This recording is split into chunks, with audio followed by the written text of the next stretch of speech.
the most stressful experience for me as a trader was when I first got a smartphone. So it was before the iPhones came out, and I found that having that and looking at the charts all the time was really bad. Two traders, Darren and Walter, pull back the curtain on profitable trading systems, consistent money management, and profitable psychological triggers. Welcome to the Two Traders podcast. Welcome to Two Traders. Walter here. Hello, Darren. Hello, Walter. So we're going to talk about stress today, Darren. And the question basically is it a good thing? Is it a bad thing? Is stress something that we should be concerned about and we're trying to manage? Or is it something that's got to should we rebrand it? Has stress been, does it have a bad rap? I'm just thinking. What are your thoughts? I don't think it has a bad rap. I think it's awful, and it's really bad for trading. I know myself personally, if I've got other stresses going on outside of trading, and trading's, even if it's going as expected, but I'm in a drawdown or a losing run, really hard to make good decisions and focus. And there's been a lot of study done on it. I'm sure you know more about it than me, but everyone's pretty much in agreement that if you're in the wrong frame of mind or a stressful environment, you're not going to trade well. Your performance is going to go down. And they found that with individuals and with groups working together, trading floors.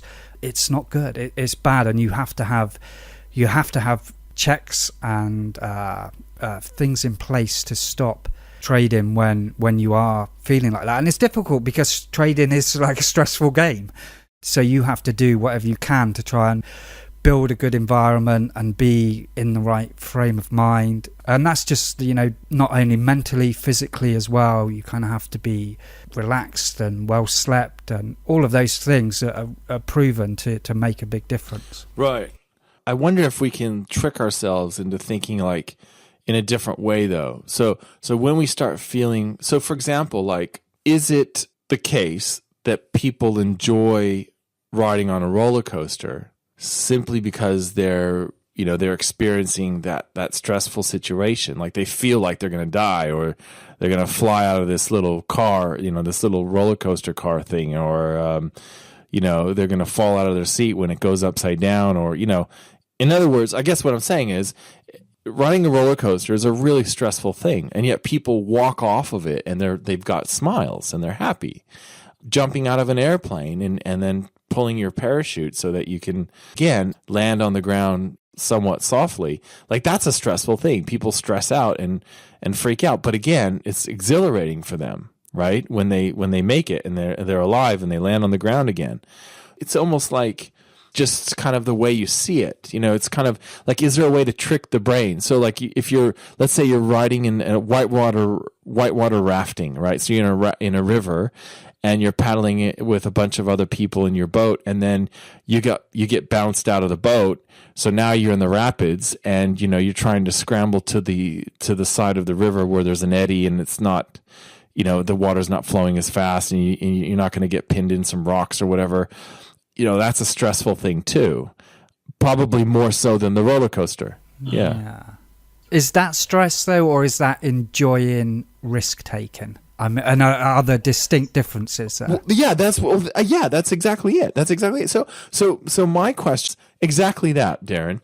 So if I'm taking a trade and I'm getting stressed, okay, one way to look at it is to say, I need to meditate, I need to relax, I need to get more sleep, I need to take, Valium or whatever. I need to do something to deal with this stress because I want to squash it. The other way to look at it is to say, well, it's very exhilarating to do my job, which is to take risk and to possibly get paid for that risk, or possibly have to pay for taking that risk. You know what I mean? So it's like, that's another way of sort of reframing it and saying, well, hang on now. I mean, is it really stressful, or is it just kind of exhilarating that I'm a trader, and that's what we do. We embrace the unknown. We get paid for making decisions, or we pay for making decisions. We either pay or get paid for making decisions. That's it. That's all. So is there really any point in stressing yourself out? You already know going into it, well, this is what I might end up paying for making this decision, right? That's my stop loss and all that. And there's a case that it can slip beyond that and actually pay a little bit more than that. Sure, that's definitely true. But in the end, is there a way to kind of reframe it and sort of rebrand stress in a way that's not so stressful or not so negative? I don't know. It seems like there's a way, but I don't know if that's something that might be helpful for some people, because the obvious things are to, okay, take care of yourself, get some exercise, get more rest, don't drink a lot of caffeine or whatever, look at your diet, try and meditate or relax, do some breathing exercises. There's lots of things. That's the sort of the normal advice. But there's another piece here I think that could be used, which is just reframe it. Look at it from a different way. And I learned this from a guy, his name is Jerry Spence, and I'll put a link in the show notes to the book that I read. So he's this really famous guy in the United States. He's a defense attorney, and he never lost a case. And what he was saying in the book was how the way that he knows he's alive was when he's having these really stressful situations, and when the moment of uncertainty arrives, he doesn't know what the jury is going to decide, if his client is going to be sentenced or whatever, decided that his client's guilty or whatever. These sorts of moments are the ones that he embraces because he feels so alive in that moment. And to me, it sounded like he was just looking at it from a different point of view that a lot of people don't have, and I thought that was useful to do that. Yeah, you need to kind of have to. I mean, it's very simple to sit here and talk about those kind of stressful moments and be very rational about them. I think the problem comes is when you're in the moment and you're feeling stressed, the chemical reaction that's going on inside you makes it very hard to be rational. You kind of have to locate the times, you have to pinpoint the events and times that this happens for you, and then put in some sort of practice that allows you to reframe it then. Because what you find is that in the moment, all of that rationality and planning goes out the window. You kind of have this fog come in front of your eyes, and that's where you make the mistakes. And it's really about learning to recognize that feeling when it's happening, and to say to yourself, okay, I'm feeling stressed now, and then you rationalize it and put your stops in place to deal with it. Yes, that's right. I think that's a great point. And I can make a suggestion to the listeners there. Because you kind of have to have this set up before the fact, right? Basically is what you're saying, is if I hear, yeah. So this is one thing I've learned is, let's say, for example, that you have this situation where, you're in a losing trade or losing trades, and you kind of freak out and you do some irrational things, like you move your stop further away or something like that. You end up taking larger losses, and you want to get rid of that problem that you have. So what I would suggest, this is one thing that you might do, is what you want to do is you want to associate a really calm feeling and feeling of being under control and powerful and rational and on your game.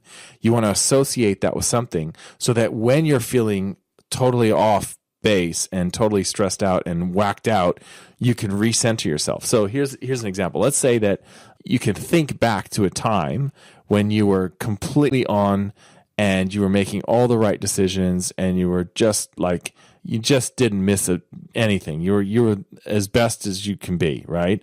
And that could be with trading or whatever. It doesn't matter. Like, for example, this works really well for people who have problems getting up in front of a crowd and talking. So they can use this to, if they're worried about their speech that they have to make or whatever. So what you do is you think about that time, and you see yourself doing really well. So maybe taking those trades, making those right decisions, and making money or whatever you were doing that was so great. And then you can visualize yourself doing that, seeing yourself doing that, and then you can do something like pinch your ear. Okay? And so what you're trying to do, and you do this several times, you'll see yourself doing that and then pinch your ear. Or you might see yourself doing the great thing and then close your eyes and see yourself doing that, and then visualize yourself being in like a big blue bubble, like a giant bubble of just blueness or something, you know? And so that what happens is you can step into that bubble and immediately get that feeling. Or pinch your ear and immediately get that feeling. That's the idea, so that you can sort of revert back to that feeling of power instead of powerlessness when things are totally falling apart. I might not be doing a very good description of this, but that's basically what you're trying to do, is you set yourself up with that tool so that you have it later on. And that's one way that some people, they use that sort of mode. The idea is to click yourself back into that mode where you're feeling right on and not off your game. Yeah. Do you get, once you kind of overcome, you mentioned like public speaking. I hate public speaking, but let's say that you had this big fear of public speaking, and then you used a technique to help you, and that went well. Does that kind of fear dissipate as now you've like gone over that hurdle one time? Do you? I believe you do. I mean, I always just have a problem closing winners early, and then I got to the point where I was like, oh, well, you know, if I'm going to do this, then I've got to stop. You know, I've got to stop doing that. Otherwise, I'm just never going to get anywhere. And then after I kind of got over that hurdle a few times, it started getting easier. And is that true? Is that what happens? Yeah, I don't know. I think it takes longer than my experience has been. It takes longer than just once. Like I grew up as a really shy kid, and then for whatever reason, I started performing and doing magic shows, and from a really young age, like 6 years old or so. And so otherwise, I was really shy, but I was able to kind of turn on that, you know, sort of magician thing and wear the hat and the cape and all that. And then I was okay being in front of a crowd. So I don't know, but I was still always nervous, you know what I mean? But as far as using this technique, what I found is that it takes some time. And it really depends on how much effort you put in before you run into the problem, right? So you really want to make sure you've got that associated before you run into the stress. So that's the key, I think, is that you're able to click into it and it helps you.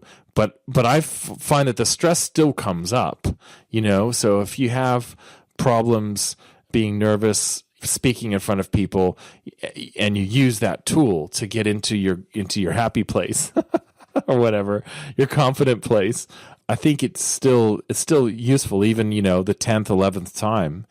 Yeah, I don't know. I mean, it's funny, you know, some people can just quit smoking like straight away, and some people, like, it's a 10-year, 15-year process, isn't it? I mean, I don't know. It's what's interesting to me, though, is like hearing you say that, it reminds me of a lot of the market wizards. In the Market Wizards book, they talk about how so many of them had this experience where they took on too much risk, and that just basically they completely, you know, reversed off of that. Like that was their turning point.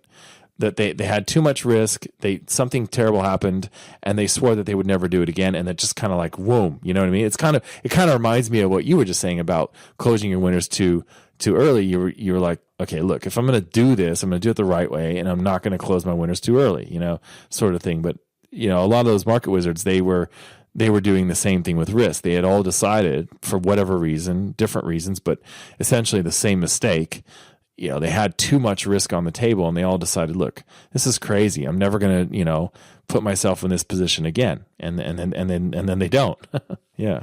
Yeah. You kind of have to have something to anchor to, you know, a kind of a moment where you kind of finally overcame something that's been holding you back for a long time, and I think once you kind of do that, it sets you on the right path to kind of dealing with those stressful moments, and you start to see things in a completely different light then as well. I'd always take profit when price started retracing towards my entry, you know, especially if it had got close to my target and then retraced, and I'd always make the wrong decision there of just, okay, well, I'm just going to close the trade out, you know. But once I kind of dealt with that a few times, I had that sort of moment as an anchor. And then, you know, now when it's happening, as I'm sat here now watching my longs this morning retrace back to the entry, it's having no effect on me at all, because it is what it is, and I know that's generally what happens. It always happens. It never just goes straight to your TP. There's always that retrace, and because I've kind of dealt with that now, I don't feel that same stress from it. It's disappointing still, but I don't get the stress at such a level now that I have to act on it. I can just sit and see what evolves. Yeah, I read something the other day where they said that someone was saying that they thought that the people who do the best always have some sort of really tragic thing happen to them early on in life. And I wonder if it's the same with trading, where it's like, you have these turning points, like the market wizards, and that just kind of sets you off, and you're like, okay, well, now I know what to do. I know the right thing to do because I've been through the valley of death or whatever. I know what I need to do, and it's and you deal with it. You deal with it. You know that by doing this and sticking to your beliefs and your system, that you're going to have to deal with these situations that are going to come up. But in the end, it's worth it because the long game is in your favor. The odds are in your favor. You still have that edge if you do that. It's that you lose the edge, and that's really the motivation, isn't it? That you don't want to lose the edge by screwing up your system. Would you say that particularly stressy, short-tempered people will generally make worse traders then as well? That's interesting because I you could say either way. I think if they have impulse control problems, then yeah, I think people that have impulse control problems, they keep jumping at opportunities or whatever. I think they would make really, they'd be drawn to scalping, and they make probably really bad scalpers. I think, however, if they're quite impulsive and they cut their losers short, that would be great. But I don't think that's the way that most of them operate. I think most of them are actually just looking for more opportunities, and they just kind of jump in on it. They really want to jump in on something, and so that's what they do, is they just jump in on any opportunity. And I think that's, to me, so I would have to say yes. If that's the way we characterize this as someone who has impulse control problems, I would say, yeah, that's, you don't want to have that as a trader, I don't think. Yeah. And if you think about how we trade, generally sat in an office or at home with a computer, generally on our own, in an environment that we can pretty much control, and you compare that to how they used to trade in the pit, which was an insanely stressful environment, we should actually be doing a lot better today than those pit traders did. Yeah, you would think so. I mean, they have context though, don't they? They can hear when it gets loud. They see what everyone else is doing. Yeah, and we kind of have to read that we have to get that from the chart, I suppose, really. Yeah, exactly. And you hear in some interviews, you'll hear some old pit traders talk about that, how they had to change their strategy altogether because they didn't hear the noise. They don't hear the noise on the charts like they used to. So that doesn't really come through. So it's interesting, isn't it? And a lot of those guys, at least in the States, they would be usually there'd be bigger people, like tall, big guys, college athletes. They're like, because they were able to get people's attention and get the orders. So it was kind of it was a competition for attention, basically, in the pit. And so I think it's interesting that.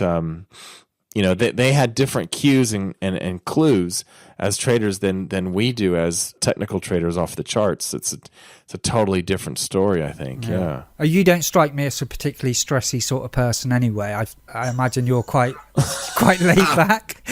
Yeah. Well, it's funny. The only time that I realized that was true was when I went to get a massage, and the lady said, you always are you have the least number of knots in your back and everything. Like, that's what she said to me. She said that. She said, of all the people, I think you're you have the most relaxed back. Like, most people, she's like working out all these knots and things like that. I still get knots in my back, but she just thought, you're always like the most relaxed, client or whatever. And I thought, wow, that's pretty cool. I didn't really think of myself that way, but I suppose, yeah.